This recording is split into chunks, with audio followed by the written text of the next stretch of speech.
Commissioner and ESM Managing Director Gramegna, the floor is yours. Thank you. Good evening, everyone. I will report on two topics, is the takeaways from the meetings the ESM had in Washington, and I will make a few comments on banking union. So regarding the meetings in Washington, we had the 9th meeting of the regional financial arrangements with the IMF that the ESM always organizes. And the good news is that in these times of fragmentation, the atmosphere was good, and that there is a willingness, a readiness of these institutions to work together to strengthen their cooperation. Keep in mind that in this meeting you have representatives of Asia, Middle East, South America, together with Europe, obviously, and the IMF. All these regional safety nets are continuously improving their toolkit and their policies and exchanging views of it. And that is also what the ESM has done this year and presented to its board of directors. And it's important to see that the same attitude exists everywhere. The second important message we took and we got from capital markets players that we meet on that occasion is that obviously there's acknowledgement that Europe has withheld well, has been resilient in the aftermath of all the crisis, and that there is still some growth, but it's obviously very low. And as this growth is relatively low, some are asking questions whether this low growth is becoming structural. This notwithstanding, there's also recognition that the Letta and Draghi report are asking the right questions, and the market participants expect the European leaders and European institutions to act on these proposals. And we must embrace these challenges if we want to stay competitive as European Union, and that is why it is very positively and strongly that the ESM supports today's Eurogroup statement on competitiveness. And I would also like to join Paolo in congratulating Pascal Donoghue for his efforts to reach this consensus on the statement, which highlights the role of finance ministers in achieving the goal of being prepared for tomorrow.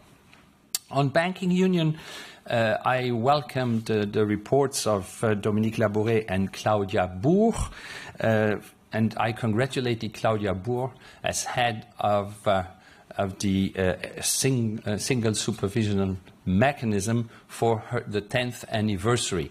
And it is true to say that the SSM has been a success story. And if I may, on a personal note, add, I was present when this decision, political decision, was taken, and I can confirm that there were a lot of doubts out there from capital markets and from different players that this could be achieved. So let's not take it for granted that it was such a success.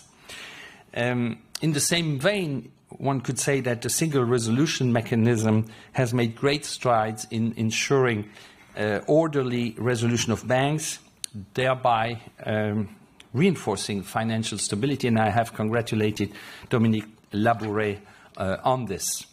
Let me say a few quick points about the Single Resolution Fund and the report of Dominique Labouré, the head of the SRF. First, we agreed that regulations should be effective and efficient without creating unwarranted bottlenecks and costs, keeping in mind the necessity to have a level playing field. But regulation should preserve essential safety functions. We should avoid the trap to fall back into the trap that we had before, that in case of financial failure, it is the taxpayer who must pay the bill. So in this context, it is important that Europe has a solid safety net of the large resolution, for the resolution of the large banks. as we are preaching on the one hand that we should have cross-border mergers that enhance competitiveness, at the same time we need to strengthen our safety net. In that context, we have quite a few gaps. One is well known, is the absence of ratification of the amended treaty of the ESM, which is still pending in one country, and therefore this agreed solution is not yet entered into force. And second, we have a real issue for the issue